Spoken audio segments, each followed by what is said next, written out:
Bonjour à tous, c'est Marine du blog Bouge ta créativité. Vous aimez peindre, vous peignez sur des toiles ou différents supports, ou vous aimez la peinture et vous achetez du tableau à d'autres.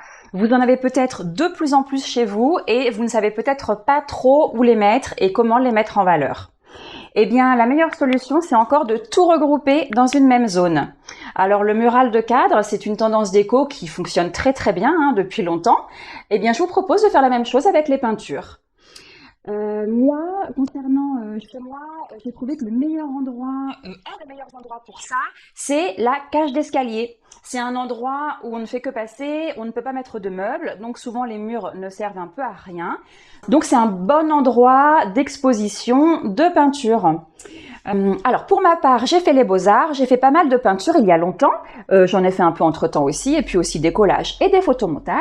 Et quand je suis arrivée dans ce logement, j'avais envie de tout regrouper dans ma cage, non pas tout, presque tout, j'en ai plein d'autres encore autre part, dans ma cage d'escalier. Au niveau cohérence, c'est chacun qui voit. On peut effectivement respecter un code couleur, respecter le style, bien évidemment, c'est très souvent ce que l'on fait. Pour ça, vous avez énormément d'exemples, de modèles, de déco partout, hein, donc c'est assez facile à suivre. Maintenant, n'oubliez pas que tout ça est une histoire quand même très personnelle, qu'on est chez soi, que ce qui est le mieux, c'est quand même de faire quelque chose qui nous parle et de pouvoir oser montrer sa singularité. Hein. Et d'ailleurs, l'effet patchwork est également un effet très intéressant en déco, de toute façon, ne vous inquiétez pas. Alors, comment on fait concrètement pour ensuite les accrocher au mur, parce que c'est un agencement qui n'est pas si évident que ça quand on n'en a jamais fait.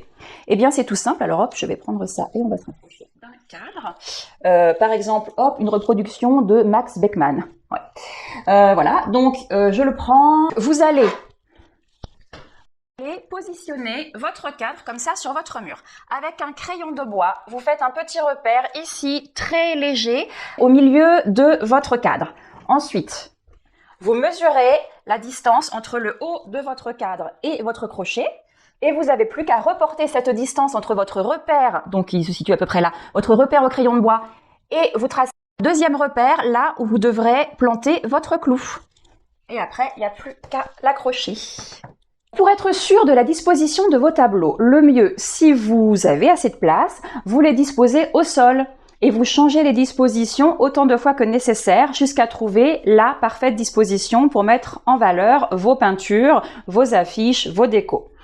Une fois que vous avez trouvé la bonne disposition, vous faites une photo par-dessus comme ça et vous n'avez plus qu'à les mettre sur votre mur avec la technique du crayon de bois, de la règle et du niveau. Et ensuite, hop, vous pointez vos petits clous dans le mur avec votre marteau et le tour est joué.